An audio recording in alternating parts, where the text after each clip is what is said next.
which is part of the Royal Irish Academy, the Historic Monuments Council of Northern Ireland, and the Standing Committee for Archaeology of the Royal Irish Academy. His current research focus is on the archaeology of cult, rulership, kingdoms, and governance in the first millennium AD of Northern Europe. And is the author of many publications, including most recently, and germane to today's seminar, Landscapes of Kingship in Early Medieval Ireland, AD 400 to 1150, published by Four Courts Press late in 2025. And it's on a topic related to that book Paddy's going to talk about today, Landscapes of Kingship, Governance, Rule and Territory in Early Medieval Ireland. It's a great pleasure to have you here, Paddy. Thanks, Peter. Thanks, everybody, for coming. It's always slightly awkward when you get introduced in such glowing terms by people internal to QEB when it's quoting things that you've written yourself to emphasize your importance to people external. My book, as Peter mentioned, and to a large degree, it's probably what the majority of this talk will be based on. But it is work that we're continuing to do in terms of a new HRC grant. From the previous slide, that we got a couple of £1 million from the HRC in the last 12 months for a kind of more comparative study project on rulership and governance in Britain and Ireland. And I think hopefully where my book left off, this project will sort of pick up in terms of a more comparative and theoretically integrated study. So if you haven't got a copy yet, please do. I could do with those royalties. So 10% of 70 pence or whatever that I get from the annual profit. But for an academic book with a couple of hundred images and things, it's not a bad steal at 40 or 45 euros. So I suppose just to situate what I'm going to talk about, I'm going to start off by both giving you the conclusion, but also the kind of central problem as I see it for the study of kingship and rulership and governance in medieval Ireland, and indeed for its place in wider European kind of polity. And it's really to do with the attempt at a map on the left-hand side of the screen for the provinces, or what we might approximate to the provinces. And I suppose anybody who's a rugby fan will be familiar with the idea of provinces. We still use the provinces to talk about the rugby structure in Ireland today. We listen to T.G. Catter's Coica Line, Coica Moon, etc., and the fifths. And this is famously something, I suppose, that's been referred to as the oldest fact or factoid of Irish history or prehistory, the existence of a provincial division of the island of Ireland, separated into 5 provinces with capitals at the ancient royal sites of Rathcrohan, Cashel, Dunallen, Tara, Aishnock, and Navanport. And like probably since the 1960s, most scholars have realised that this really doesn't have any evidence to it, or it's highly problematic if it does have evidence to it. And probably the provinces are things that are created in the 8th century AD, maybe late 7th, but really 8th century. And ultimately, that's what I'm going to suggest, is that they're created in the 8th century AD. There's nothing really to do with these later prehistoric royal sites. Aren't really the capitals of prehistoric territories, but they're sort of cult landscapes that become attached to polities on the make. That's not a particularly controversial conclusion, I don't think, because, as I said, like since the 1960s, lots of scholars have really understood that and articulated. But I think what we haven't done is torn down the superstructure that's come with those provinces to take apart what that means for understanding of politics and society in early medieval Ireland. And then to contrast that idea of I suppose in many ways, a kind of a nationalistic enterprise of an island of Ireland divided into 5 provinces, united since time immemorial with 5 capitals, yada, yada, yada. We could contrast one of the earliest sources we have for the island of Ireland. While this isn't a map per se, Ptolemy's account or Cosmographia from the 1st century AD, when I look at that, I think there's 2 facts that I always draw out from Ptolemy's map or source. One is that he references the institution of kingship, albeit tangentially, on the island of Ireland. He refers to 2 regia. One is perhaps Navanport in terms of where it is, could be, could not be. The other might be somewhere like Knockany in County Limerick, that we'll come on to shortly. But the other thing that sticks out for me is the fact that the vast majority of polities that Ptolemy refers to don't survive into the historic period. They're not there by and large in the textual sources and the huge body of textual sources that we have from the medieval period in Ireland. And that should tell us that identities can change and that polities and territories and kingdoms can change. And we have to be alive to that aspect of society in early medieval and late prehistoric Ireland. The other key issue, as I see it, and I'm going to frame it as an issue, just because that's what it is for me, not because the scholarship is in any way problematic, but is the way in which we interpret kingship as an institution in Ireland as something that is Celtic and Indo-European, and and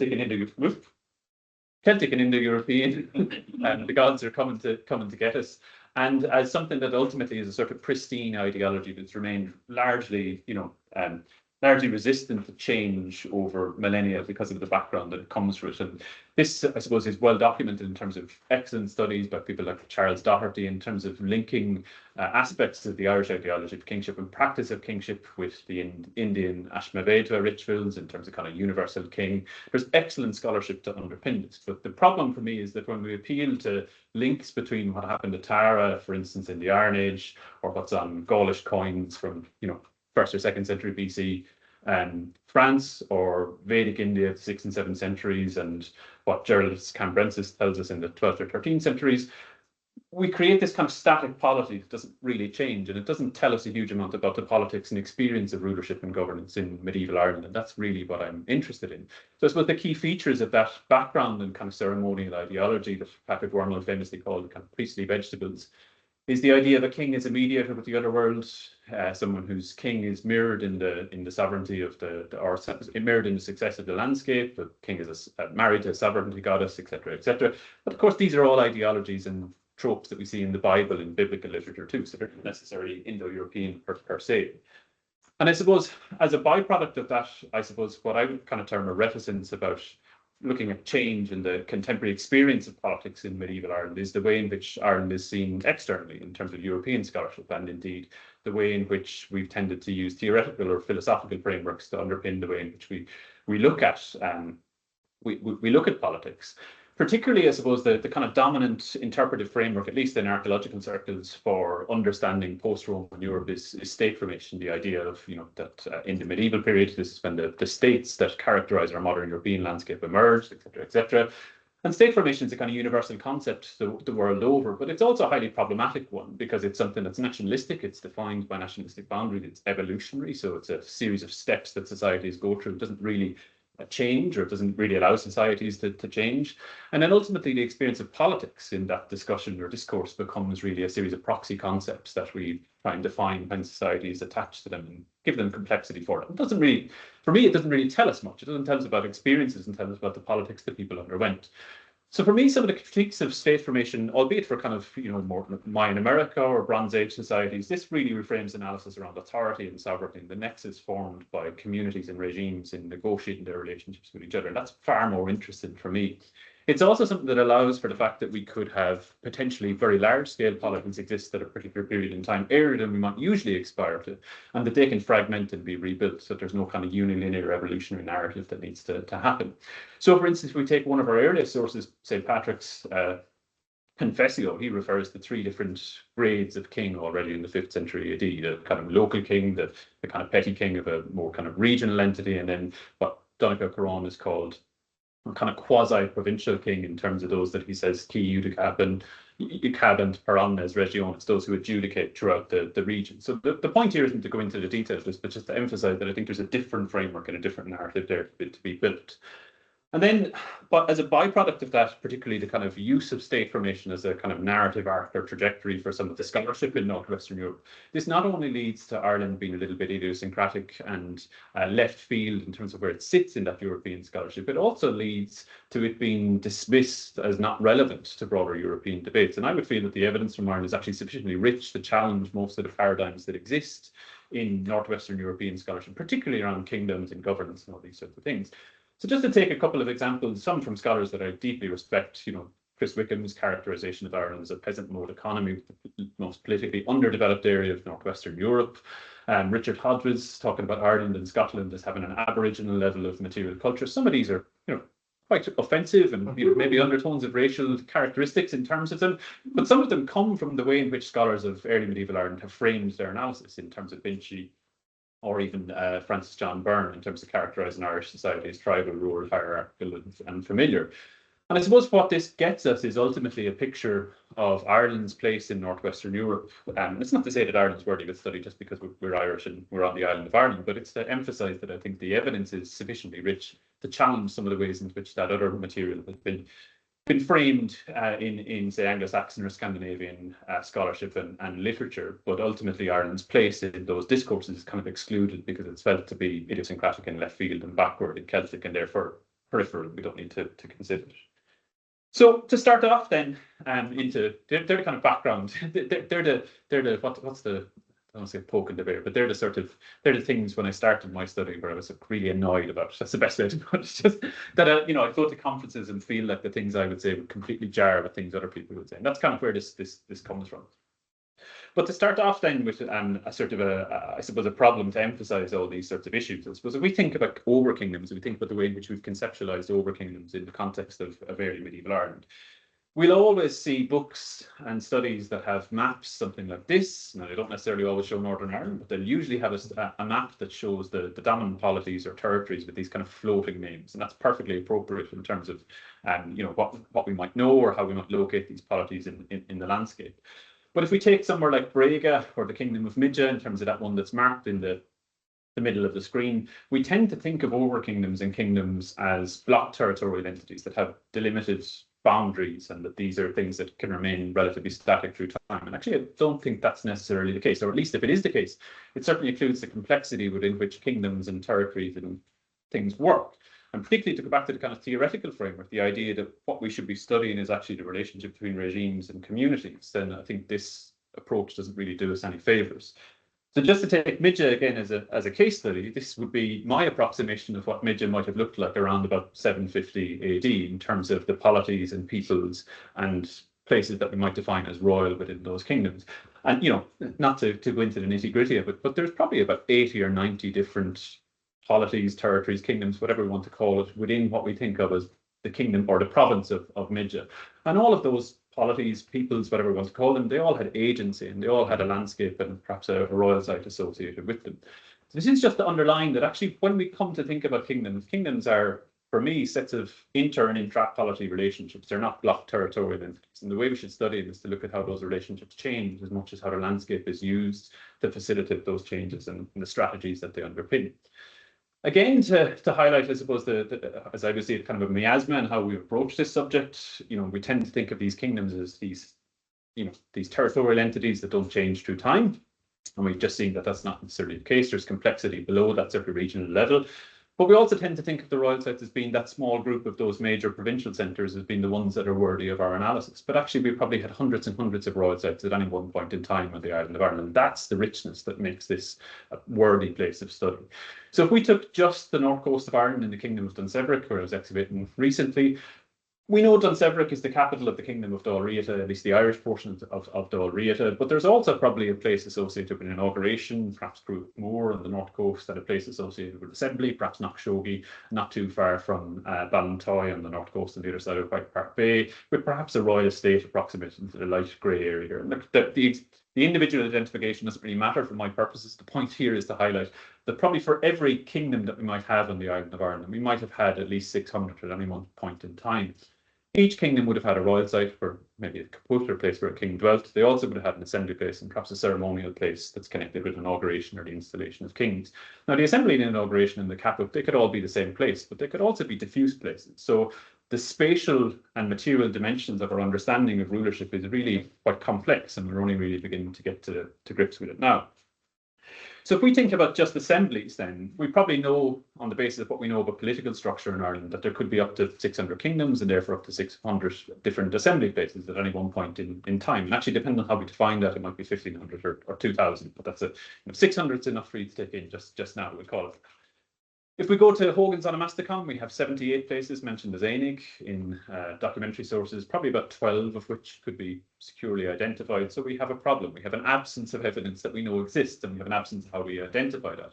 So when I was a PhD student, I had a project to try and address this, and I came up with about 120 sites, which, still a fraction, but it's a big increase on where we were previously. And I suppose what I did with that study was to try and look at the material character of assembly practices and assembly places, to look at that element of royal power and its kind of spatial and material dimensions. And the Aonach, for anybody who doesn't know, is the key assembly place of all the different levels of kingdom on the island of Ireland, and it's associated with rendering and with tribute, law courts, feasting, entertainment, horse and chariot racing, etc., etc.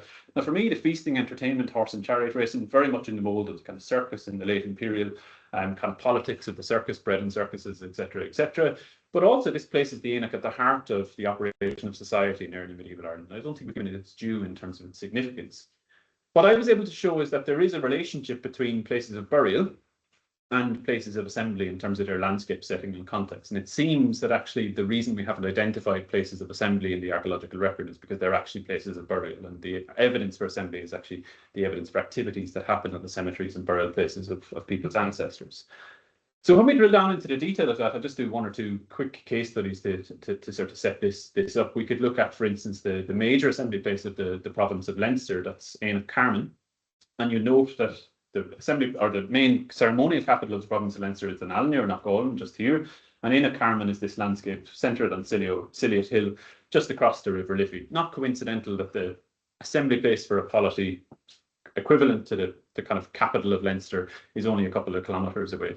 Now, Paul McCotter did some work for the Making Christian Landscapes project that basically showed that there is an established estate here at the end of the early medieval period. And what I was able to show in my studies is that probably that estate originates in the 5th or 6th centuries, because around the edges of that estate, we have a whole series of east-west extended inhumation cemeteries being developed and situated around the boundaries of that estate, implying that they're kind of sanctifying this estate in the 5th and 6th century. Now, that's important not only because it tells us about things like conversion, missionary activity, etc., but it also tells us that cemeteries have been used to sanctify places that already have sacral significance in societies and already have political significance too. Interestingly, those cemeteries have a variety of different types of cemeteries. So we have, for instance, relatively small groups of cemeteries, like burials at cemeteries like Green Hills here, or relatively complex and extensive cemeteries like the one at Corbally on the right-hand side of the screen. And actually, I would suggest that these are related to rank and status within society. The smaller a cemetery is, the higher status it is. The larger a cemetery is, the more general status the inhabitants. But specifically, we have cemeteries at Green Hills, Corbally, Mullacash, Coughlinstown. But Coughlinstown and Mullacash are actually mentioned in the genealogies of the Iberca as the capots for individual lineages within the Iberca. So this would suggest that these are actually the assembly places of those individual lineages within that landscape around Aon Carman, the one centred on Ciliate Hill. And again, the other aspect to that is the fact that we also do have evidence for continuity of activity here at Dunalney into the early medieval period. We just tend to ignore it because it's supposed to be abandoned by that stage. Now, another example is Aon Talchin. Aon Talchin, probably the most important assembly on the island of Ireland in the early medieval period, the assembly of the kings of Tara. And again, here we have a documented assembly place, but probably the heart of that assembly landscape is Rath Arthur here in the centre of the screen, on the bend in the River Blackwater in County Meath. But there's an estate probably represented by parishes on either side of the river, where again, around the edges of that notional estate, we have 3 early medieval cemeteries and burial places of the 5th to 6th centuries, suggesting that there's a pattern here of cemeteries being used to define assembly landscapes and the estates of major overkings already in the 5th and 6th centuries AD.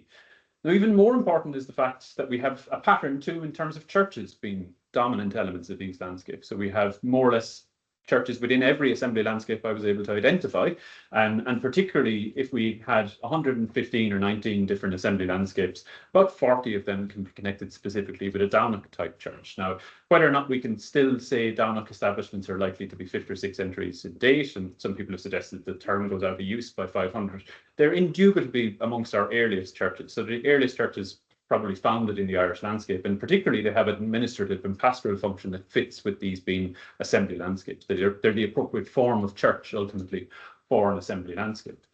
So we have that in the case of Rath Arthur, Donaghpatrick, immediately adjacent to Rath Arthur, literally twinned with the site. And if I go back, Yago on the south side of the estate of Aon Carman is also a Downach type church. So this is clearly a pattern. Now, whether we go into the detail of what that means for conversion, Christianization, missionary activity, that's sort of a separate conversation. But for me, that evidence of burials and churches is implying that these places are already royal, insignificant, and they're already places of political power and governance in the 5th and 6th centuries AD, rather than actually having those functions acquired later. Now, if we go to European scholarship, European scholars would see exactly the same patterns in Anglo-Saxon or Scandinavian regions where burials are used for assembly places. But they suggest that they're folk burials, cemeteries that were used in the 5th to 7th centuries and then acquired administrative functions in the 9th and 10th centuries. And, shock horror, what's the reason for that? State formation, because you have an evolutionary narrative of how society is developed. So Ireland, in this evidence at least, is showing us that state formation is dictating the way we interpret the evidence rather than actually letting the evidence lead us. So to go through a couple of case studies, hopefully in not too much detail, I won't bore you with the details, and it suits me to be able to talk to mainly a room of historians and not have to talk about my questionable historical analyses about genealogies and the Ogonacht, the Nail. So I'll just kind of gloss over those inconsistencies, and hopefully this will be a friendly audience. But I'm going to look particularly at Cashel and Tara in sort of varying degrees of depth, just because I think we see a relatively similar pattern, and also because Cashel and Tara and the polities they founded in the Ogonacht and the Nail are actually a good lens within which to understand broader developments in Ireland, because they're the two most important polities on the island of Ireland, people who actually competed with each other for control of the island and to create a national notional kingship of the island of Ireland too. So if we take the Ogonacht first, because of their importance in terms of Munster and Cashel history, I suppose this is the traditional scheme for the Ogonacht, that they're descended from Alel Ullen and Ogan Moore, and then there's an apical ancestor, Conall Kirk, that essentially had a whole host of children, all of which were successful in founding lineages spread throughout the province of Munster. And, you know, lo and behold, that's quite a questionable narrative. I think we've known since Lottie Spruill's analysis in the 80s that this is probably not supported by the evidence, but we haven't had a model to replace it with. So it's kind of continued to feature in the scholarship. So for me, Conall Kirk probably never existed. It doesn't really matter whether he did exist or not, but the probability of the various Ogonacht lineages that he founded actually being related to each other in biological affinities is highly, highly questionable. When it comes to considering the evidence from Cashel itself, we're told that Conall founded Cashel when it was kind of miraculously revealed to him as he travelled through the plains of South Tipperary. And of course, there's probably some logic to that too, in terms of Cashel being a different type of royal site, as we'll see for the other royal sites. But when we look at the evidence for Cashel, when I started my PhD working on Cashel and Munster, I actually wanted to find somewhere like the Hill of Tara or Navan Fort, where I'm now looking to be able to work. And I just didn't find it. I spent years looking for it, looking for a prehistoric cult landscape, looking for all the evidence that we're familiar with from Tara in terms of archaeological analyses, etc. And it just isn't there. And the sum total of prehistoric evidence from the landscapes surrounding Cashel is one Roman brooch, which was found in the late 19th century in rubble from Cormac's Chapel, which is a 12th century building, and a series of radiocarbon dates from amorphous pits on a road scheme in the South Tipperary plains that has a complete hiatus in the first 5 centuries AD. So there's not a single radiocarbon date from road schemes to suggest activity between 0 and 500 to 550, which of course is actually the earliest evidence we have from the Rock of Cashel, bar this one brooch. So the point here is that actually Cashel is different. It isn't a prehistoric site. It isn't a prehistoric landscape that emerges as a place of sacral kingship and rulership in the later prehistoric period and then develops into political seat of power in the early medieval period. It does seem to be founded late and unusually as a place that is quite different in terms of the character of rulership it supports to somewhere like Tara or Navan Fort. And actually, if we look more broadly in North Munster, there's actually a whole host of other places that do seem to fit the bill for what Tara or Navan Fort might have been in terms of later prehistoric Ireland and the character of rulership, if we can call it that, in terms of later prehistoric society. One of which is actually connected in the Ogonacht with the early notional kings of Munster, big inverted commas there over kings of Munster, and it's a place called Knockany. And actually Knockany is probably one of the most significant later prehistoric landscapes on the island of Ireland. It has everything that Cashel lacks in terms of its archaeological template, its archaeological kind of clusters of activity, etc., etc. So much so that there is 40% of all burial monuments on the island of Ireland within a 20-kilometre radius of the Hill of Knockany. That is a staggering concentration for evidence of later prehistoric cult and burial activity. So this is Knockany here in East County Limerick. This is Rathcroghan. This is Tara. There's not one around Navan Fort. That's a bit of an anomaly in itself. But this is a pattern suggesting that Knockany is a significant place. This is a cluster map of all those prehistoric monuments. And not to go into too much detail, but again, if we look at the landscapes around the Knockany, which is just here, this is some of those prehistoric monuments. You can see there's clearly a cluster centered on the hill. This actually occurs in these huge cemeteries with, upwards of 50, 100 different barrows or burial monuments in cemeteries in the floodplains of the River Maig and Morningstar in East County Limerick. And of course, the one thing that stands out in this landscape always for me is that adjacent, relatively speaking, 4 or 5 kilometres adjacent in my terms, the most important church in Munster, Emly, is only 4 or 5 kilometres away from Knockany. So that has to tell us something about the significance of this site in the 5th century. Another pattern is that this landscape has the largest concentration of Roman material in Southern Ireland, and particularly its port in early 5th century AD, including the Blind Hoard, which is actually probably a donative from the imperial treasury, again highlighting the high level status and importance of the elite situated in this landscape. And on the hill of Knockany itself, we have everything that we have at the hill of Tara. We have a figure of 8-shaped building, which we have at Dunallen in Avonfort. And the hill of Tara, we have a huge internally ditched enclosure, about 360 meters in diameter. Here, a series of barrows, cursuses. I won't bore you with the details, but suffice to say that this is, if we were looking for, a comparanda for Tara in the first millennium BC, early first millennium AD, this is as good as it gets in terms of having all the pieces of the puzzle. And yet, Knockany does not become a seat of kingship for a nascent province of Munster, and it doesn't become the seat of the polity that founds authority over all of Munster. It probably is, however, the place that the lineage who found Cashel come from, who I would call the Eva Clara. This seems to be a dynasty that controlled much of East Limerick and southwest West Tipperary, essentially this region here, who established, in my view, Cashel as an outpost and a kind of military fortress to extend their control over the central plains of Tipperary in the 5th and 6th centuries AD. And if we accept that annals and chronicles in this period, 5th, 6th, early 7th century, are highly, highly problematic and we can't use them, that's perfectly well and good. I'm happy with that as an assessment. But if we plot the battles, nonetheless, that appear in the annals, despite the historical veracity or the characters that might be involved in all of those, it is interesting that the vast majority of places mentioned or implicated in them are actually in this border region of East Limerick around Knockany, or in South Tipperary, south of Cashel, or indeed in eastern Munster around Freestone Hill or in County Kilkenny. So for me, the Oganat are not a single dynasty founded by Conall Kirk, but they're actually two dynasties that were united and brought together in genealogical fiction in the late 7th century. One is the Eva Clara, tracing descent ultimately from an individual called Nodfroik, and the other is the Kirkaligda, who are actually the nemesis of the Oganat in the mythological sources that talk about the origins of the Oganat in Munster and the great battles in prehistory. But actually all of the evidence we do have for Munster, problematic though it is, suggests that the Kirkaligda were incredibly important in the 6th and 7th centuries.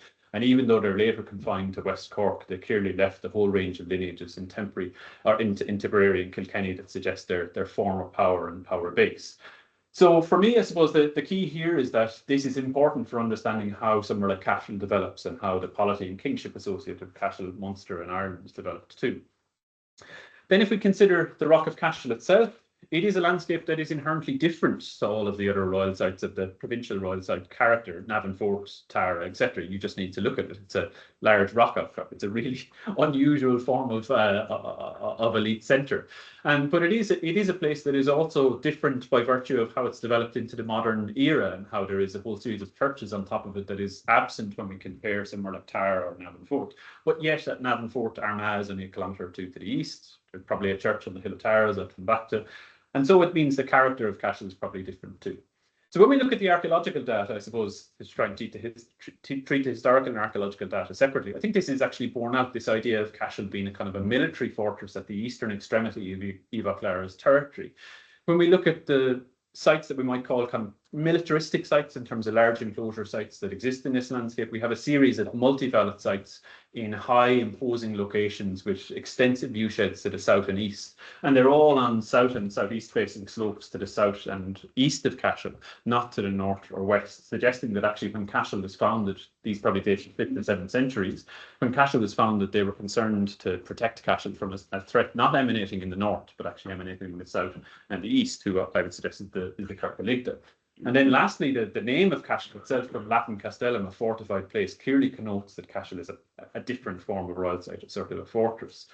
A stone fortification would be implied by the term castellum, presumably, and actually that stone fortification is still relict on the hill slopes of the Rock of Cashel itself, where we have incredible orthostatic blocks that seem to be the remnants of stone fortifications lining the north face, or walls and ditches that seem to enhance the natural properties of the rock as a defensible outcrop, still detectable on the site itself. And actually, it seems that all of this material works together to create a whole series of terraces and platforms that create defence in depth for the Rock of Cashel itself too. On the northeastern corner of the rock, we probably have an original entrance in terms of this huge rock-cut gorge hewn into the northeastern corner of the rock. So this is it here, and it's actually steps. There's literally steps, almost like a stairs, that lead up to the northeastern corner of the summit. where we have the remnants of a ditch. You can just see here, it's probably the remnants of an early fortification. And actually what we have here is probably early fortifications too, that have just never been noticed. And we can see there's different phases of activity here, but these are walls about 7 or 8 meters wide. So, you know, bigger than this room in terms of their scale. So over the course of a number of years, I did lots of geophysical survey and some excavations to try and tease apart this. And ultimately, this is a multi-period landscape, so it's incredibly difficult to say something belongs to one phase or another without it being excavated. So you don't need to worry too much about the detail. I'm going to tell you what I found. But we were able to do some excavations in 2019 and then slightly afterwards. And one of the reasons why we didn't have a huge number of other excavations is actually because this has been bought by the Rock of Cashel is now entirely owned. Everything outside of this wall is now entirely owned by Don Magner, Ireland's richest person, and they want to develop this area as a hotel. So this is currently on its 3rd iteration of planning application, I believe, for development of a hotel on the southern slopes of the Rock of Cashel. They actually wrote a letter to the VC to try and get me fired for complaining about this in recent years, so I'm quite proud of that. I'll stick that on my CV. But what we were able to show is that all the features that are being identified in the geophysics are the remnants of fortification. And while they're the remnants of different periods of fortification, including Anglo-Norman fortification, very interesting in and of itself from around about the end of the 12th century, there are also a kind of a smoking gun evidence for early evidence of the fortification of the original name Cashel itself too. So for instance, this is if you go to Cashel today, this is the entrance into it. And just on the other side of the entrance, my colleagues found a 7-meter wide ditch. So again, about the size of this room. And we could only go down 1.6 meters before the trench wasn't wide enough to take it. But we got an 11th century date from the middle fill of the ditch, which implies that the earlier fills are earlier than 11th century. So, you know, not proving it's early medieval, but definitely a smoking gun for suggesting early origins. And then actually Con Manning excavated here on the Vickers Coral around the edge of the summit, what is probably the footings of an early wall. You can just see here, hopefully, or make out that suggests that there's clearly early medieval fortifications on this site. We also had, very interestingly, not a huge amount of evidence from excavations at the site itself for activity within the enclosure, but there was excavations by Brian Hodgkinson in the 1990s in this area here in Cormac's Chapel, and this showed late Roman amphora being imported from the Eastern Mediterranean. It's essentially olive oil in these containers that's being used to sort of, I suppose, as a proxy in some scholars for feasting activity at these elite centres in Ireland and Britain in the 5th and 6th centuries. We also found in this area here a robbed out stone cairn, which is kind of unusual because there was a stone cyst at the centre of it, and the stone cyst is aligned north-south, which is not the notional orientation of burial that you get in the early medieval period. But in Clonakirk and the Kirk of Ligda from around about 680 to 700, we have reference to Angus MacNulfroy, one of the ancestors of the key lineages associated with Cashel, actually being buried in a standing position under the couch of the kings in Cashel. Now that's Hull's translation, but Foindi Re Cashel, I think, is the Old Irish. And I wonder whether this is actually a reference to this cairn with this unusual north-south orientated burial in this area here on the kind of highest point of the summit. This would be a good candidate for a monument that might be implied by it. So the kind of summary of all this is just to show you these early fortifications is what you see here. So again, you don't need to worry too much about the detail, but they're clearly proof that there's a series of large enclosures of medieval date, and certainly some that are likely to be early medieval and some that are early late medieval in date too, suggesting a hierarchical nuclear arrangement of space around the Rock of Cashel that clearly relates to its function as a fortress. But from around about the 7th or 8th centuries, we start to see the landscape change, and we can't date some of these monuments to say that they're 7th century in date too. But what we can say is that from the textual sources we have and from the landscape character, there does seem to be a shift in emphasis. So as Cashel becomes not necessarily a military fortress anymore, but as the kings of Cashel extended their control throughout Munster, they begin to develop a ceremonial landscape, and they develop this through avenues for inauguration. And interestingly, the inauguration ceremony of Cashel's kings emphasises Teallach, a legal compact or ritual for taking possession of land. And along the course of the inauguration route that I've defined, which starts around about here at Dean's Grove, there's a whole series of barrows or burial monuments that one would stop at different turning points or points of orientation, including here in the geophysics, here in Dean's Grove platform on that could mirror the different stages of Teallach in terms of this legal compact for taking possession of land. And then outside of that, we have evidence from textual sources for other inferences related to Teallach in terms of the planting of stakes, the kindling of fire, and the circumambulation at the end stage of inauguration that all suggests that more so than any kind of sacral idea of, marrying a sovereignty goddess or something like that in terms of the defining character of inauguration at this point in the 7th and 8th centuries, that actually what we're seeing is emphasis on ownership of land and control of territory, which is a different form of kingship and territory. And that inauguration avenue, basically, you can see here in this aerial photograph. So it goes the whole way around the Rock of Cashel. And interestingly, the main street of Cashel is actually curvilinear and returns to that northeastern corner where I suggested there's that, entrance avenue in the northeastern corner. So I would think that this is actually the core complex of the Rock of Cashel here, defined by Main Street in Cashel. So obviously from a planning perspective in Tipperary, or a Tipperary council is quite a difficult one to stomach or square the circle away. One of the other things that sticks out is that when we look at what's probably the royal estate for Cashel, one of the odd things about this landscape is that it doesn't have any churches. There's really no definite early medieval church from the core landscape of the royal estate of Cashel, despite the fact that it's an inherently Christian seat of kingship, apart from a church probably founded on the Rock of Cashel itself in the 9th century AD, perhaps by Philip Leverhulme Prize.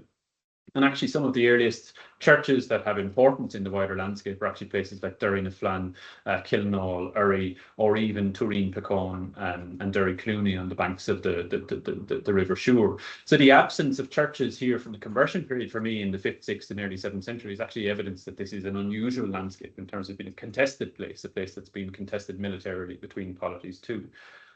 Now, when we look at the wider landscape and look at the place name evidence, I would suggest that actually what we have in lots of the townlands around that royal estate and in the royal estate is actually a hierarchy of settlements connected to individual polities from elsewhere in Munster having elements of their toponymy associated with individual townland names. So we have a number of townlands that have Line or Ileathone in it. We have Iduke, a branch of the Kirkaligda. We have the McCarthy's, who are a branch of the Mustruga. And then we have other place names like Rathorden or Monami or Admail, who might actually have elements of hierarchy or concepts of hierarchy in terms of the settlement evidence. So I'm not going to say too much about the place names because I'll be totally outranked by people who are much more qualified than me, including my own PhD student Jonathan these days.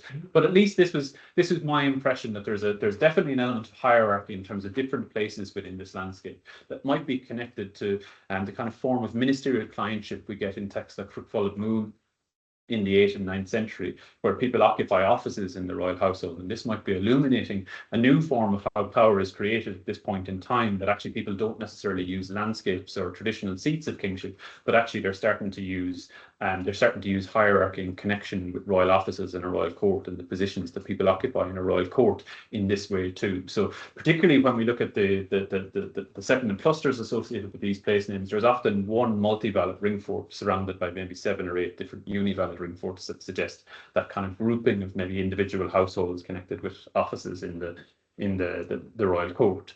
And then the final stage of inauguration in Kings of Cashel is actually at a site called Rona Ireland, which I'd identify as Ballinree, a couple of kilometres to the southwest of Cashel.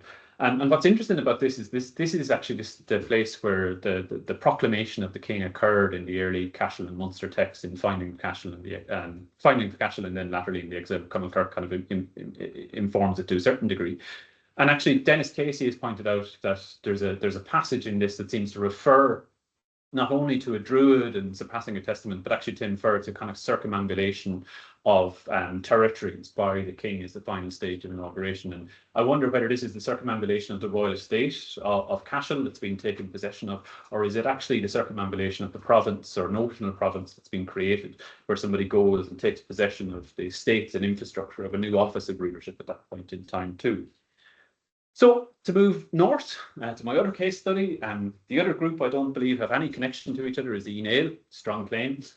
But I follow people like Alvin McShowen and Brian Lacey in that, and I don't think it's particularly confrontational or controversial to suggest that the supposed lineages founded by Niall of the Nine Hostages probably didn't in reality bear any biological affinity to each other. Nevertheless, the way in which they've been treated and the way in which the kingships and the polities associated with them have been understood is largely connected to that traditional picture of them being a lineage founded by one individual and his offshoots who created control of a polity essentially approximating to the northern half of the island of Ireland in the 5th to 7th centuries. But actually, when we look at the evidence that we do have for the Midlands particularly, we probably have evidence that we have a whole range of different polities that come together to form the Nail, perhaps as early as the 6th century, but certainly by the 7th century. And in terms of the main offshoot of that, that's actually the lineage founded by Dermot MacCarroll. That goes on to be the Clan Coleman and the Síl Sloine. And while Síl Sloine are usually associated with Brega, which is kind of eastern kingdom of Midja, and Clan Coleman associated with Midja and the area around Ishnok in the central Midlands, probably in the 6th century and 7th century annals, there's no real indication that this was a given, and actually there's competition between these lineages for control in the east and western regions too.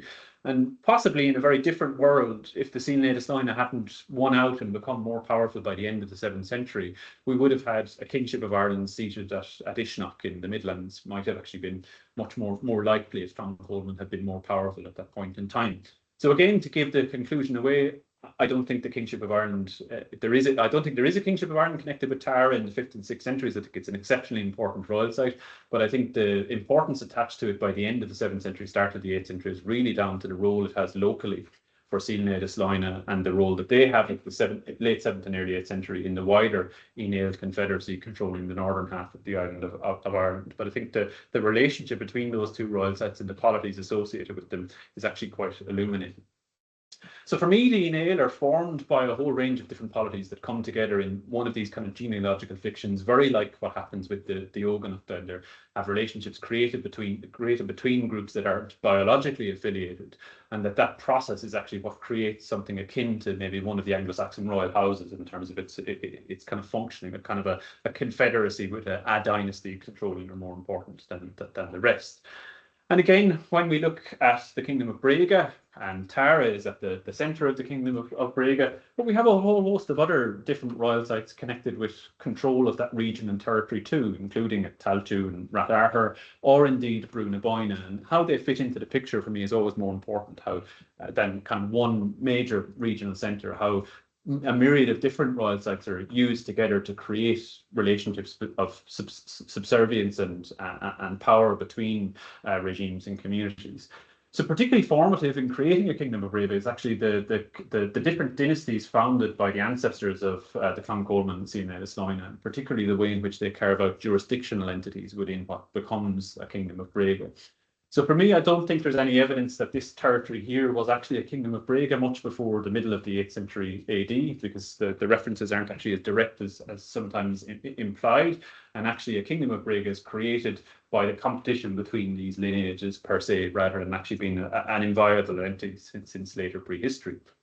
And when we look at the seats of authority and power associated with those nascent lineages, so the ones that are founded by the ancestors of Éed Sloine, namely the ones I'm going to look at are the Carnig and the Conings associated with Naas and Lagore conventionally. Naas and Lagore and many of the other sites associated with the kingship of Brega and the different dynasties within Síl Sloine, they all begin as sites that, for want of a better term, we can term ritual and cult centres. So Lagore is actually a site of human sacrifice for at least 600 or 700 years before it becomes a royal seat in probably the 8th century AD. Particularly in the 1st, 5th century AD, we have female and children long bones being deposited in very gruesome rituals at the southwestern edge of what becomes the lake platform. And then from the 5th to the 8th century, we have 16 pieces of the exact same part at the back of somebody's skull being broken off and hacked off with an axe and a knife and deposited on the northeast corner of the site. And this is before we get structures and kind of conventional domestic evidence from Lagore that we might associate with a royal seat. And it's also conveniently before we have reference to a king of Lagore that implies this is a royal site at this point in time too. So we did some paleoecological work to look at kind of phasing the site, because it was excavated very poorly by Hugh Henkin back in the 1930s. And what this showed was actually that we have concrete evidence now that this is a prehistoric site that begins at least in the Middle Iron Age and continues in use into the early medieval period. But we have interesting correlations between the deposition patterns associated with the human remains and some of the gut bacteria that we get in the lake sediment from near the Cranach. Particularly, we get gut bacteria from humans and animals associated with the same horizons with the human skull elements, or sorry, with the human remains, including the skull elements. And this suggests to me that actually people are being sacrificed and disemboweled on the site, and this is how the material gets into the lake immediately adjacent to the site. So the point here isn't necessarily how fascinating it is that this is a highly ritualized site. It's the fact that up until around the 8th century AD, we don't have any evidence that Lagore was a conventional domestic site. It's not a place that kings lived. It's a place where people were literally disemboweled and violently sacrificed. So if you've eaten, I'm really sorry, it's going to be very, very gruesome. So what we have here with the human, with the skull remains, is actually specifically that the same piece at the back of the skull is deposited in each case. But what happens is somebody's decapitated or in a kneeling position and they're decapitated.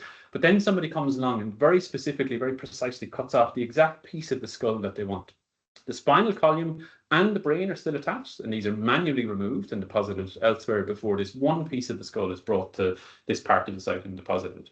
The only other piece we have in the human bone assemblage is one piece of vertebra, which is the only evidence of hanging by the neck from early medieval Ireland. So somebody who's hung before they were decapitated and had their skull cut off and placed here. So you get the point here. This isn't your conventional royal site. This isn't a place where kings are feasting their retainers. There's no evidence for that in the archaeological remains from the site. There's no structures, but the structures do appear in the 8th century AD. So we see a clear change. Likewise, if we go to Brunanboyne, Brunanboyne for me is actually a really good candidate for a royal site for the Kingdom of Brega when it emerges in the 8th century AD. It's a site and a landscape with an incredible history of activity and veneration in terms of connections with Lugh, etc. in sources. Not a big fan of drilling too much into the detail of them, but I think it's probably not incoincidental that we have lots of gold work, particularly of Rome material deposited outside the entrance to Newgrange in the 1st to 5th centuries AD. And then we have Naut nearby, which comes from Knockbui, the hill of Bui, where Bui is a sort of a sovereignty goddess figure associated with Lugh in some mythology too. So clearly this is an important landscape for 500-600 years before there's any hint of kingship associated with Naut.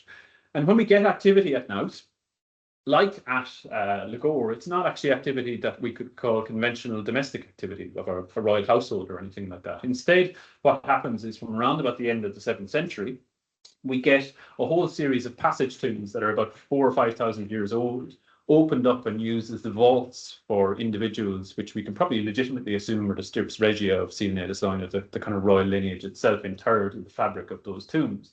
And then at the same point, the chambers of the passage tomb of Naut are entered. So these are Neolithic chambers like Newgrange. And in the orthostats of the passage tomb chambers, there's ogham inscriptions and insur script inscriptions that are fascinating, but they're also fascinating because they're 8th century AD in date, as Cathy Swift and Francis John Byrne have shown. And they're also, for want of a better term, British. They don't make sense. But what they do have is a whole series of names that are clearly names as far as I understand it, but they're not names that are intelligible in terms of the corpus of genealogies or names that we have. And that has to tell us something. Perhaps it's that these are meant to be sort of mythical figures. These are meant to be individuals who were created, perhaps maybe through inauguration rituals where a king enters the other world and enacts their sovereignty by marrying a sovereignty goddess and gets some supernatural authority and comes back out. And all the things we know exist in terms of the ideology of Irish kingship, but this might be, tangible evidence for how this actually takes place. Particularly so because at the same point as this is happening, Naut actually gets converted into a stepped mound, which could be used for inauguration or indeed for assembly too. But what Naut certainly isn't is a royal site that kings are living at this point in time, at least on the basis of the archaeological evidence. So when we look at Tara too, by all accounts, Tara should be a place that's abandoned long before these changes are happening at Lagore in the 7th and 8th centuries. But actually Tara is a place that seems to change fundamentally between the 4th and 7th centuries in an archaeological sense, and then changes again in the 7th and 8th centuries in terms of its character too.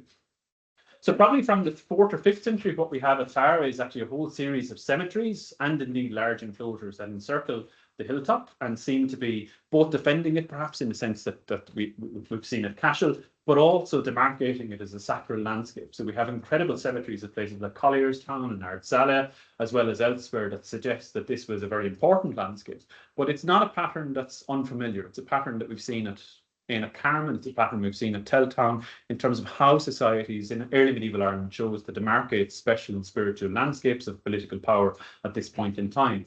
Even more interesting for me is the fact that there's a whole series of churches from this landscape too, in terms of Trevitt, Kilbrew, Kilmessan, Lismullen and Ardsala. And these must be like the ones at in a Carmen or indeed in any other assembly landscape demarcating this as a place of importance in the missionary period, not as a place that's abandoned and sort of forlorn of its political importance.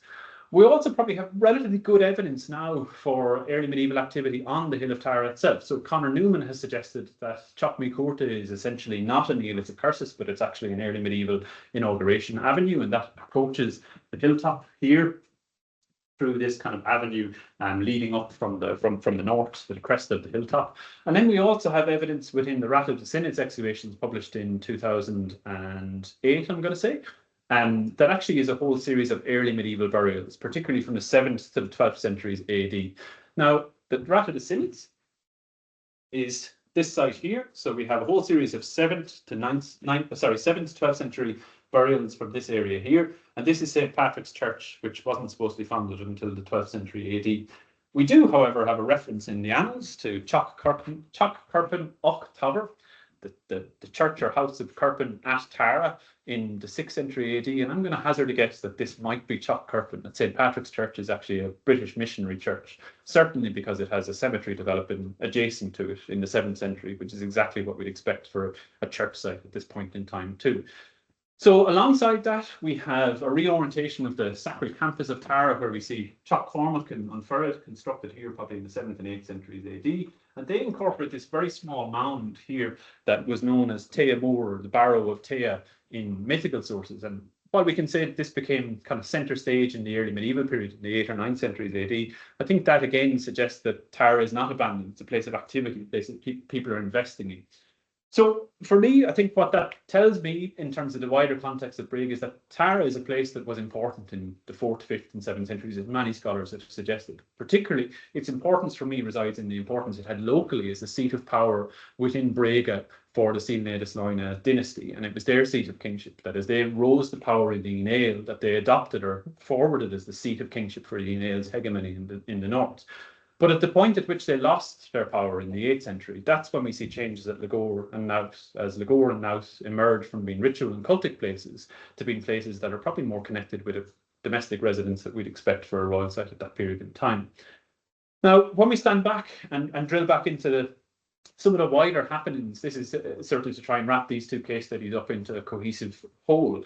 What's important about this is that we can now point to many other parts of the island of Ireland where we have comparable royal sites and royal landscapes to places like Tara or Navan Fort or Rathcroghan. Places like Cashel exist, and perhaps Cashel is a provincial centre, but we also have places like Knockany, and we have places like Dunbolg, which I have a project working with James O'Driscoll in Glasgow on at the moment. This is an incredibly important royal site in the 5th and 6th centuries AD in terms of the historical sources that we have, but also for the scale of it. This is probably the biggest monument on the island of Ireland, but yet we don't tend to think about it in terms of it being a major royal centre comparable to Tara or whatever, because it fell out of use in the 7th or 8th centuries before the provincial structure was created. Likewise, if we take somewhere like the Tuatha in the kingdom of Ifeilón, which is this kind of triangular shaped kingdom, this is in the Aon Carmen estate, this is Dunalnia. It's not coincidental that the dynasty who controlled Leinster in the 7th, 8th and 9th centuries were the Idunlinga, and the Idunlinga had 3 main dynasties who intersected in exactly this area here. This is the intersection of their territories, right exactly where Aon Carmen is and right exactly where Knockall is. So for me, again, the capital of Leinster and the apparatus of over-kingship in Leinster arises from the politics between those dynasties in the 7th and 8th centuries. In the same way that if we look at the kingdom of Ifeilón, we can actually see that the density of assembly places and Éanach within that wider Tuatha structure suggests that there's hierarchies of governance existing between these kingdoms at different points in time. So we have each individual Tuatha have an assembly place, but we also have Tuatha banding together to found petty kingdoms that also have their own individual assembly places. So to kind of bring that point to a close, what I'm ultimately suggesting is that where we have a provincial structure of the island of Ireland that is clearly apparent in the 8th century, that it's a new entity, it's something that's created because of the politics associated with the control of these nascent territories. And the debates over the control of those territories centres often around the control of sites that are seen to be emblematic of the control and power of those politics. So for Connacht, the Rathcroghan, for Navan Fort in terms of the Kenallogan and their debates with the Arilla in Eastern Ulster, or indeed the case of the Dunlinga in a Leinster context. And I think that's important because that gives us something different from the traditional narratives. It gives us an ability to look again at the evidence that we have for how society changes at the end of the 7th century and start of the 8th century in Ireland and drill back a little bit into what that might mean. So if we just take settlement and burial evidence very briefly to think about that, if we look at burial evidence, actually there is changes in burial that start in Ireland in the 8th century AD. there's a shift in burial that we assume means there's a shift to churchyard burial. But actually, some sites that have been founded in the 5th to 6th and 7th centuries continue in use into the 8th and 9th centuries, and some continue in use into the 10th and 11th centuries.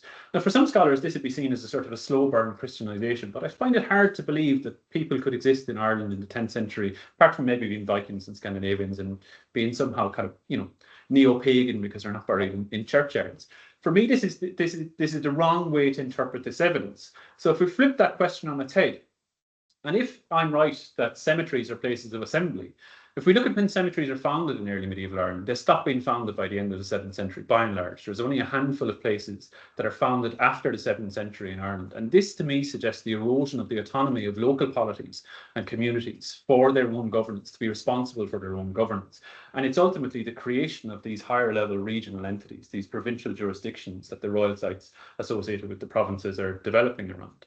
And actually, if we look at Northern European comparanda, this is what we see in terms of settlement evidence too. If we look at Scandinavia, if we look at Anglo-Saxon England or the continent, we see changes in settlement in the 7th and 8th centuries. And those changes in settlement, as well as changes in burial, have often been related to the development of territorial kingdoms, because the expression of that change in terms of the archaeology of these settlements is enclosure, control of access to these sites, and ultimately things connected to control and ownership of territory. No longer lands, to borrow a phrase of somebody who's recently passed away, I think, Stephen Baxter, no longer landscapes of ownership, but landscapes of obligation associated with how you control these territories.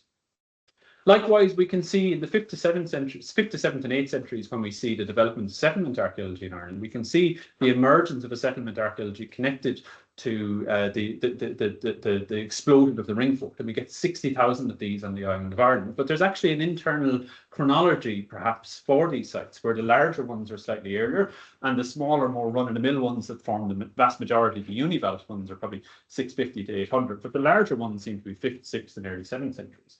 So for me, these are sites that start off being the prerogative of an elite in society, and then they get emulated by other people. And they're actually about creating rank and creating status. So when we have the status tracts that talk about status in society, that those status tracts aren't codifying a status that existed for 500 or 600 years, but they're actually complicit, like with settlement architecture at that point, in creating a new settlement hierarchy too. Another form of evidence we could look at is to plot that evidence for settlement archaeology and use something called Gini coefficient. So this is what we use to measure inequality in modern society. And so this is one of the things I'm doing for a current project, HRC funded project. And essentially the key point here is that what we see around the provincial royal sites and other major royal centres is actually a stark increase in inequality on the basis of settlement from around about 750 to 800 or 850. And this suggests to me that the development of more extensive, pervasive forms of lordship connected with territorial jurisdiction increases inequality in a way that we can see in the material record. And the extension of this in terms of what the character of royal sites look like in this period is that at Nout, where we had perhaps a mound being used for inauguration, now we have a site that's been used to store food on a large scale, 20 souterrains for underground storage of foodstuffs, or structures that aren't residential at the site, but that are used for metalworking, production activity evidence, things that have an economic aspect to them. So I think we're seeing fundamental changes here. Likewise, if we think about the evidence of the law tracts, and again, this is quite objectionable, I'm not a specialist in the field, but I think it's no coincidence that all of the law tracts belong to the period 650 to 700, and then by around about 800, they've been broken down into two traditions, the Seanachus Mór and the Breton Yevid in the north and south. And is this reflecting the Huguenot sphere in the south and the Ine sphere in the north? Certainly the fact that they have aspects of status tracts that are very different from each other in all of those traditions would suggest that perhaps they're trying to create a hierarchy at that point in time. But particularly for me, what they embody, even though they're not necessarily royal in terms of their prerogatives, is the fact that kings are being encouraged to exercise capital punishment and develop their authority in terms of judicial practice at that point in time, as exemplified by this beautiful, if quite violent poem from the 7th century in praise of Monarch of Cashel. Now, when it comes to the archaeology of that, we have very little evidence because we don't have a huge amount of evidence for judicial execution in the Irish archaeological record. We're limited to one or two cases of possible execution cemeteries, but not a huge amount to be able to compare to someone like Andrew Reynolds' analysis. What we do have, however, is utterly drastic changes in all of the assembly landscapes and royal sites that we do have evidence for from around about 700 AD that suggests the character of these sites in terms of how they manufacture local levels of kingship and authority is fundamentally changing. And for me, some of that is to do with places no longer being relevant to how power is constructed. Some of it is to do with places being connected instead to maybe royal offices. So what we see is by the time we get to Lauren-de-Geart in the 12th century, lists of the royal forts of the kings of Munster that are actually sites that had earlier been seats of minor polities and local polities around Munster that perhaps had been co-opted to the process of governance at that point in time. This is Éanna Clotter in County Limerick, not too far from Knockany, but probably the most important or most logical candidate for an assembly place in Munster, of Munster. And again, here we have a ring fort built in the 8th century adjacent to an avenue leading up to a barrow that we could almost imagine that beautiful kind of tract on the organisation of an old Irish court edited by Fergus Kelly kind of been enacted in this situation and context here. Likewise, again, in the start to middle of the 8th century at Tullaheedy, we have a mound being created at the site that becomes Éanna Corúvan or Nina, my hometown, which is perhaps the mound for the assembly landscape of East Munster, as Nina becomes an assembly place, not for the local dynasty, but actually for a jurisdiction and territory of East Munster.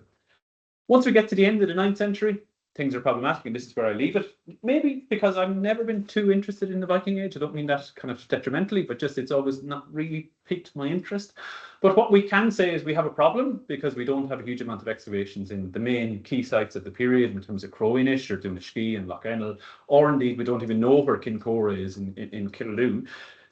A lot of the sites that had been excavated that were royal sites in the 5th to 8th or 9th centuries, Lagore, Clogher, etc., that would give us archaeological data, they had fallen out of use by around about 900, so it's difficult to see how they change and use that as a way to narrate how kingship develops.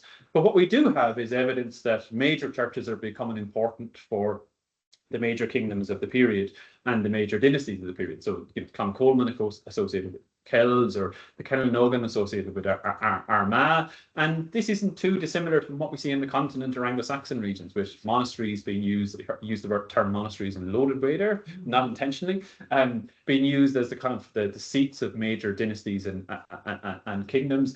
And I think whether that's the case or not, it's certainly a very interesting aspect of the change that we do have. What we do have in the 19th and 12th centuries is an explosion of the things that really signal early medieval Ireland on the national stage. High crosses, with their art. We have pre-Romanesque churches and round towers, all the things Tomasa Caragon has studied, and all things that are the product of patronage. And to me, these signal the subordination of royal authority to the church in a sort of a notional ideological sense, that signal not just changes to the character of kingship at an ideological lens, but also shifts in the landscape in terms of where the places of royal power are at that point in time. So we're moving from places that had been traditional seats of royal power at different scales in the 5th to 8th or 9th centuries, places that are actually being performed in the precinct of monasteries. And maybe that's one of the reasons why we've an absence of evidence. So hopefully what that does is make people want to buy a book that I get the royalties for, but got to sell my wares somehow. But hopefully it gives a sense of, from my perspective at least, of how the archaeological evidence can be used to narrate a different understanding of early medieval Ireland, at least in terms of the institution of kingship. And particularly to track the development of an institution from something that might originate as a kind of sacral entity in later prehistory to something that could be completely created anew in the place of somewhere like Cashel, and then something that can be shifted and altered according to the politics and exigencies of the period. But it's certainly not something that's a kind of Celtic backwater that remains intransigent and resistant to change, as it's commonly been portrayed mainly by European scholars, it must be said, rather than Irish scholars. And something I think that we can put to bed from the basis of the archaeological evidence. So that is me.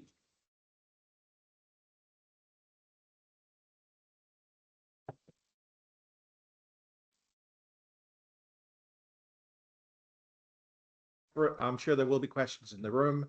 Got an audience online, so if you're online, want to ask a question, either type your question into the chat box or raise your hand electronically, and Becca will let us know that you want to ask. Well, Brian, you want to start on questions in the room? Yeah, thank you very much. You opened up a very interesting question at the end there about the changing in the nature of kingship, the ideology of kingship. And in your very excellent book, you've got a very interesting section about clerical kingship. But I wonder, could you just clarify where do you see the inspiration of that coming from? Is it coming from the continent, or is it a native development, or is it a mixture of both? What's for me, you seem to be suggesting that the Irish experience, the development of kingship in Ireland, is illuminating what's happening on the continent, maybe in greater detail than the evidence that survives. Is that right? Yeah, I think possibly a mixture of both. I think like there's no doubt in that, say, when Philip Leverhulme becomes a king of Munster and he's already a cleric, and he probably, in my view, builds a church on the Rock of Cashel, he might also be the patron of the Derry na Flan Chalice and Derry na Flan Horde, given that he was an ecclesiastic at Derry na Flan before he acceded to the kingship. There's no doubt in the continental influence, for want of a better phrase, of the idea of a cleric and kind of a more ministerial model of kingship in that sense. I think that would be relatively uncontroversial in terms of the changes at the time. I would hesitate to ascribe all of the changes that happen at that point just to be an emulation of continental or Anglo-Saxon norms, partly because it goes back for me right the way to the start of Christianity in Ireland. So if we have all these landscapes that have key changes in the archaeological character and then go on to become royal and assembly places in the early medieval period, but they see changes in the 5th and 6th centuries, and some of those changes are burial places and cemeteries developing and all the other things that go with them, but some of the changes are churches. For me, what that exemplifies is a world where actually the church and clerics are very much involved in the creation of a new form of kingship in the 5th and 6th century, that it's not something that is this kind of prehistoric institution that remains relatively unchanged until, we go and found monasteries on the continent, and then I say we, and that's very nationalistic view, isn't it? So Freudian slip there. Until that kind of contact with continental scholarship and the Carolingian Renaissance creates a channel by which ideas are filtered back. I think that would be a mistake, but I think there's no doubt in maybe the way in which that process accelerates changes in views that are already ready there. So I think for me the key is that there's probably always a close relationship between kingship and the church and the nascent form of Christianity that's developing in Ireland by the end of the 5th century already, and that's evidenced by the concentration of churches in these places and the fact that they're often connected with missionaries and the fact that they're doing the same spatial and material work as the cemeteries and the burials in that period too. As to what happens from the 9th century onwards, probably going to be a different project. So I struggle with it because there isn't a body of evidence that I can kind of easily interpret in terms of excavations in the right places or knowledge of what the churches look like. It's kind of proxy evidence in the forms of the patronage of the high crosses, etc. I think that in itself probably does tell us about that relationship and a kind of connection with the church being developed at that point in time. But for me too, like I said, the law tracks, there's no doubt, and they're not from royal chanceries or anything like that, and that's well established. But I find it hard to believe that they're not developed in a certain way with some sort of element of authority being negotiated between secular and ecclesiastical figures in society too.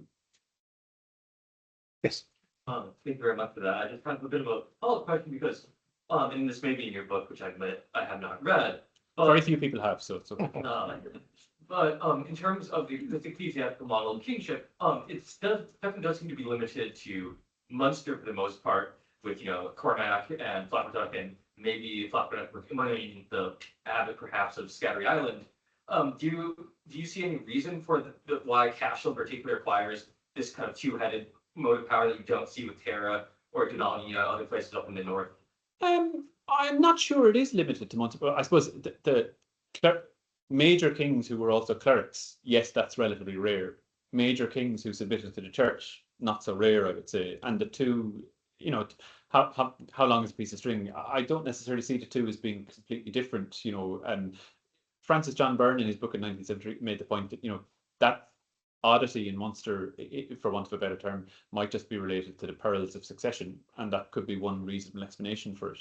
But I do think that in terms of like the patronage, the high crosses, etc., it wouldn't be correct to say that, for instance, there isn't a similar ethos surrounding kingship in terms of how people are dealing with Armagh and the north, or how monasteries are being used by elites as seats of power, etc. Charles Doherty had a lovely example in his paper in the Kingship and Landscape of Tara book about Angus Brombachael, who I think is a king of the Carpery, and Brombachael means somebody who submits to the staff. So, I think it's a broader phenomenon. It's just that how it's expressed in Munster is perhaps a little bit idiosyncratic. In the case of, I don't think I'm wrong to say that probably the first certain person to succeed to the kingship of Munster who had been a cleric or held ecclesiastical offices, Philip Leverhulme. There's maybe Altcover could be the case earlier, but I'm skeptical over his claim. In that case, I think Byrne's point's probably apt, because he succeeded after Archery MacColl, and Archery in himself is a very strange reign. If he's Colin McFingan his son, as he's supposed to be, Colin McFingan must have been about 80 when he sired Archery. And the fact that there's a kind of abeyance in the power of the kings of Cashel for about 40 years until Archery comes back and succeeds to the kingship in 790 would suggest to me that there was essentially a disintegration of the polity in Munster. So for me, that argument that maybe what happens in Munster is a kind of an extreme example of the submission of kings to the church that is happening more generally in an 8th century context was one of the ways in which the perils of the kind of endemic warfare of the previous 40 or 50 years could be sort of cautioned against. And I think one possible piece of evidence that might be the case is the fact that Féidir MacCriven accedes to the kingship before Archery actually dies. He dies 2 years later. So I think there's a concern there with succession that is in the background that might mean Byrne's probably apt in that point. Yeah.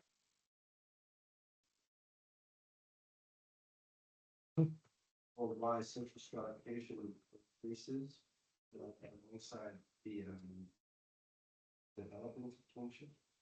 Than just the fact that I have lots of hypotheses.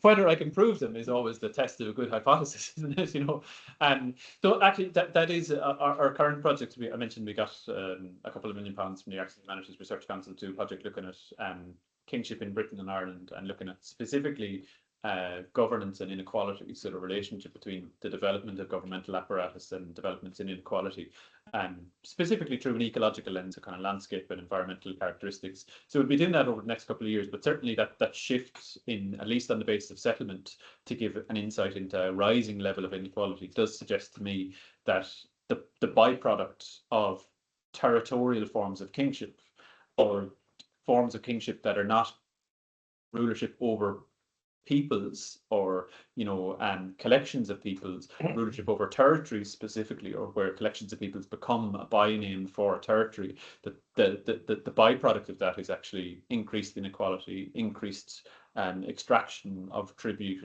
and revenue, and all the things that actually are the hallmarks of Anglo-Saxon or Carolingian rulership, but not things that we usually ascribe to Irish kingship, because we've seen them as actually being a little bit different. So I think actually coming at the evidence from a different way, I think the changes we do see in the Irish archaeological record are actually as apt to be related to those changes in the late 8th and 9th and 10th centuries as anything else.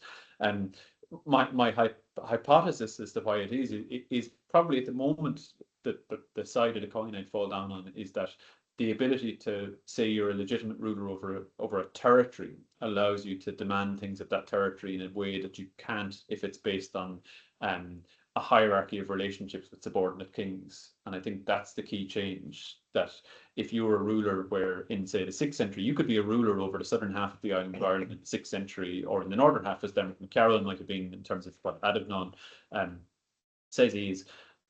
That's really, as far as we can tell, based on you can compel other kings to submit to you, and that doesn't ever go away. But the ability to compel a territory and all its inhabitants to submit to you because there's some sort of governance apparatus that facilitates that is a very different form of rulership. And that's not, we don't necessarily have all of the aspects of that in an Irish context, but I think we can certainly say from people like Donnchadh Goran's work that at least by the end of the 8th century, start of the 9th century, the paramount Irish rulers are trying to go in that direction. Whether they're entirely successful, maybe Brian Boru might have been for a very short period in the 11th century, but that's the next stage of this. If I could ask maybe a follow-up question on that, Paddy, is there evidence in the archaeological surveys that you're doing of demographic or indeed economic change relating to these sites? You mentioned Knowth being a place where you could find industrial usage developing in the later period, but I mean, is there evidence of a significant demographic change underlying this change in the nature of kingdom? So that's a really, really interesting one, but also a really tricky one, because we don't have a way to say what the population was based on archaeology, if you know what I mean, because all of our evidence is again, it's proxy evidence, So we have, for instance, an explosion of settlement evidence in the 6th century and 7th centuries AD, where we go from having, virtually no settlement evidence in the first 5 or 6 centuries of the first millennium AD to having 60, 70,000 ring forts all of a sudden. And those 60, 70,000 ring forts are not the be all and end all of the settlement record, and they're not a barometer of the population, because ultimately we have other evidence that suggests people are living in places that aren't rainforests. So the point I'm making is that we can't use the physical material evidence we have in the archaeology to say what the population was, because there's always other factors determining how that record has been created. There has been some studies, however, that have used the archaeological records to hypothesize about demographic change. But what they actually suggest is a collapse in demography in the 8th century. And they've suggested a collapse in demography in the 8th century on the basis that we have a complete, as they see it, fall off in economic activity in terms of radiocarbon data. So radiocarbon date is what we get to. So we excavate a site and we get a radiocarbon date to say what date it is, so whether it's 5th or 6th century or whether it's 8th or 9th century.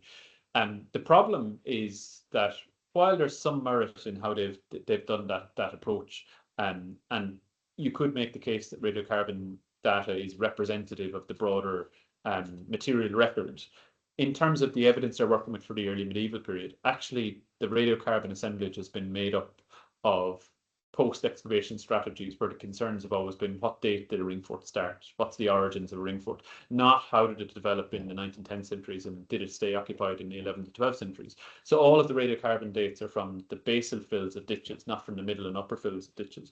So the short answer is yes, people have hypothesized a complete economic collapse and a demographic catastrophe in the 8th century before the Vikings come, and that ultimately then the Vikings kind of fix everything, economy expands again.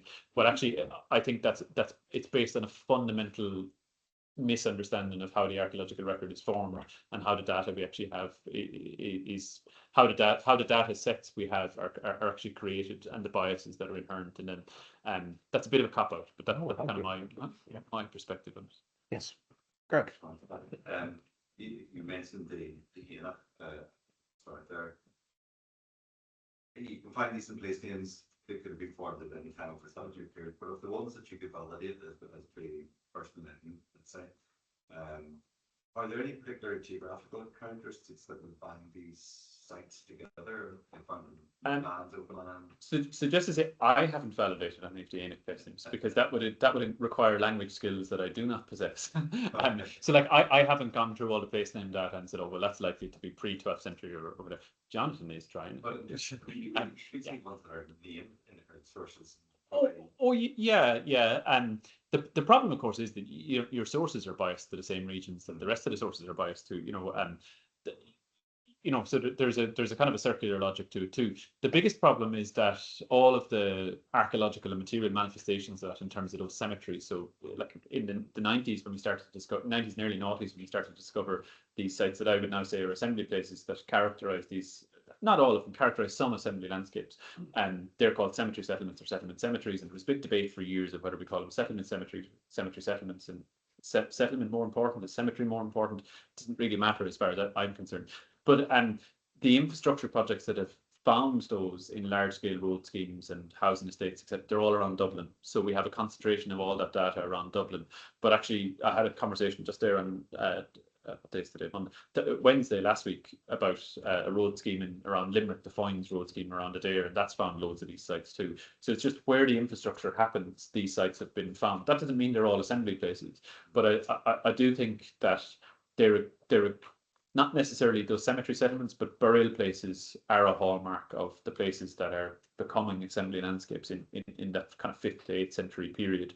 But at the moment, the burial evidence, by and large, is concentrated in the regions around the major cities that have produced the infrastructure and development for that. I don't see any evidence that particular name forms or particular types of sites mentioned in the sources are concentrated in any particular region that couldn't just be explained by the biases in the sources. So like some of they're not all enough places, say, so you might have Dáil place names like Dúradóil in Limerick. You don't know what date that is, but it's a good bet it might be early.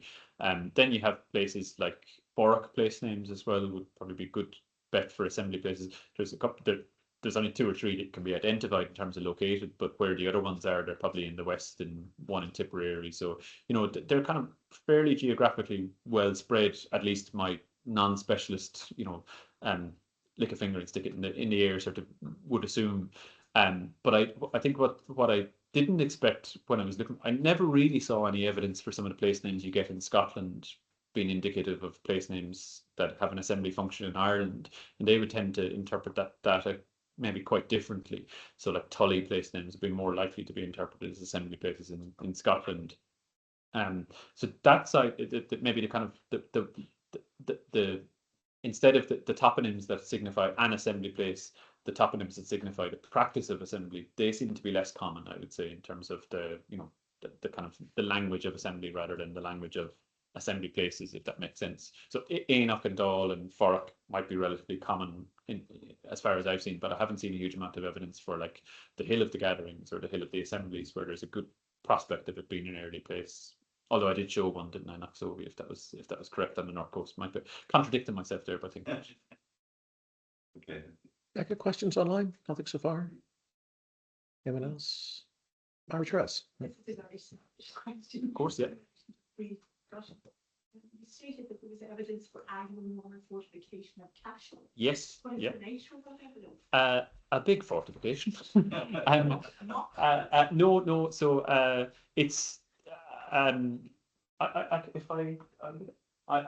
show it here. So yeah, really surprised. Not really surprised in the sense that you always get surprised in archaeology, but yeah. So it was this trench that we excavated, and like the reason we excavated this was because, as I said, John Magnern's bought all this land. He owns all this land. He's trying to develop it as a hotel.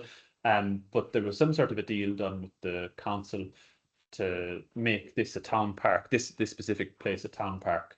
So we did a very brief excavation at very rushed notice to try and assess the impact of some of the infrastructure for the town park. So we had a very, very limited remit, is the first thing to say. So hence why we didn't have a huge excavation. But actually, this is the fortification. So this is the bank. It's quite large. And then this is the ditch. So what we found was a ditch, a bank, possibly a timber palisaded structure in the interior lip of the bank, and that had a structure keyed into it. The structure is late 12th to early 13th century, and the ditch looks like it had been recut, but if it was recut, it's sort of in the 1190s, 1190s in terms of its date, because we got two coins of I'm forgetting myself, but 2 coins of King John, silver pennies of King John, so 1189, from the fill of the ditch. 99, is it? 1190? Okay, yeah. So I mean, they give us a fairly, even though we have the radiocarbonates, they give us a fairly good idea that that's late 12th century, very early 13th century, and then we have a piece of, I think, imported pottery from southwest England, from the same fill towards the bottom of the recut of the ditch. So it looks like, if I can, what we're talking about is essentially, can you see the mouse there? You can? Yeah, it's essentially this. So that is late 12th century. It might be earlier. Now it could be. The ditch is that the structure, the bank and the ditch are definitely there in the 11th century, but the ditch is certainly recut in as an ankle breaker ditch in the late 12th and early 13th century, and So it's the coinage that identifies it as Anglo-Norman. So I'm saying Anglo-Norman period rather than Anglo-Norman. Obviously, very, very big difference, isn't there?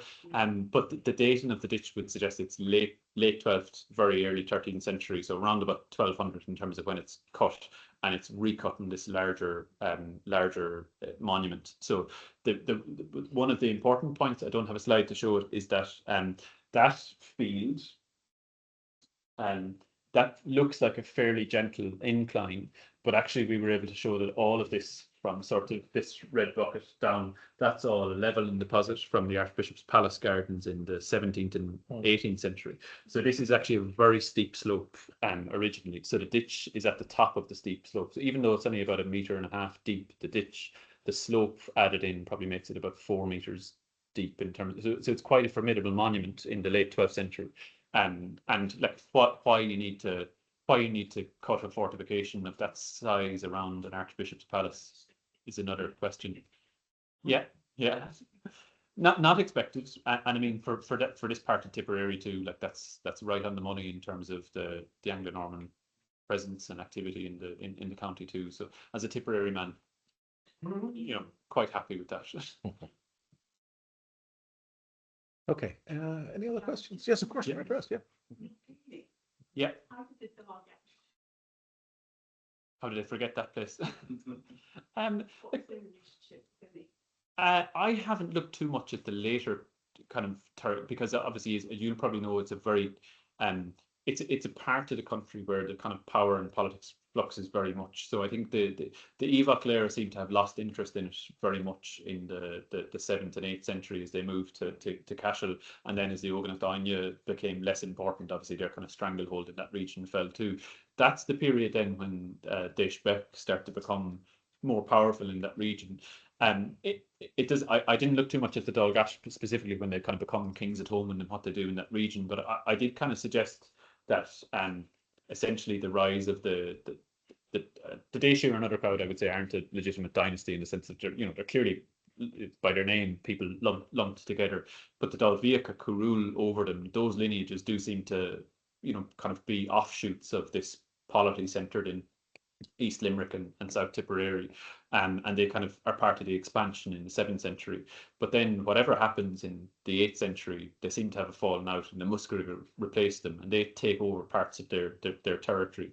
So the Daeshi sort of lose their territorial foothold in Tipperary and Limerick and other parts of Tipperary through that process, and then ultimately when the Muscariga become less important in the 9th and 10th century, the Dalgash seem to move in and to take them over in terms of North Tipperary. I'm from Nina, obviously in North Tipperary that becomes in Tudmum, so there's a kind of flux, isn't there, between these polities. But I haven't looked around Knockany specifically to look at what they might have done there, apart from the churches. Obviously, there's a good number of churches that have evidence of patronage, and abbots and bishops, as Donegal O'Grahan's work has shown, in connection with the kind of collateral lineages and things like that. But as I intimated, certainly 900 was the period where the detailed level analysis sort of tend to tail off, unfortunately.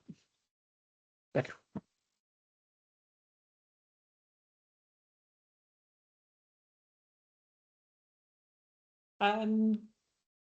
No, not really.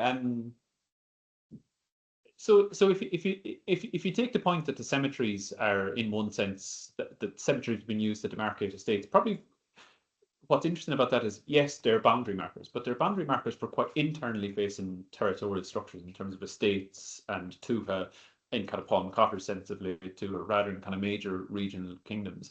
And nevertheless, we do have good textual sources and some of the work by people like Betty O'Brien to suggest that burials are being used to demarcate territories, and they're kind of good evidence. But that would really be in the kind of 5th to 8th or 9th centuries. When it comes to like excavated data for like linear boundaries connected with major territories or things like that, there's not a huge amount, there has been some evidence where maybe linear field boundaries or parish boundaries have been excavated and they've turned out to be dating to particular periods. So at Cashel there is evidence that when the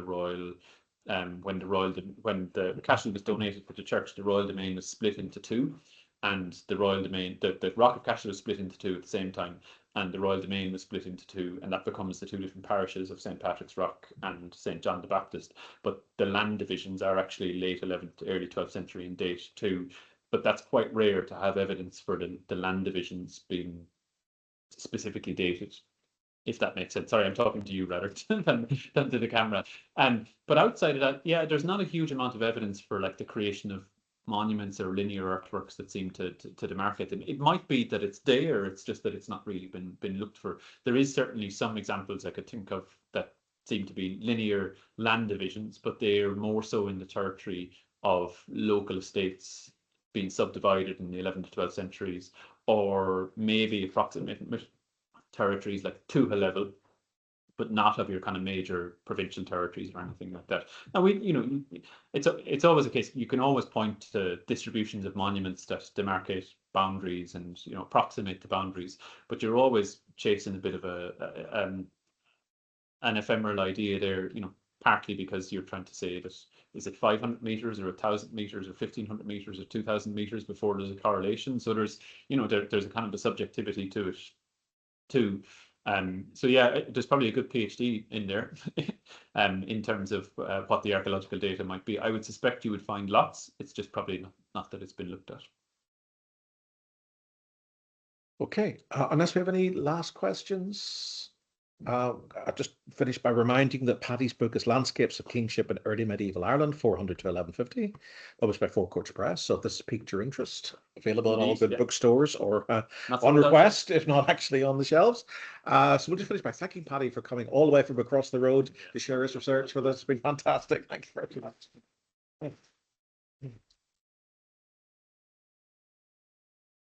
And then just a reminder that seminar next Monday is at a later time of 5:30.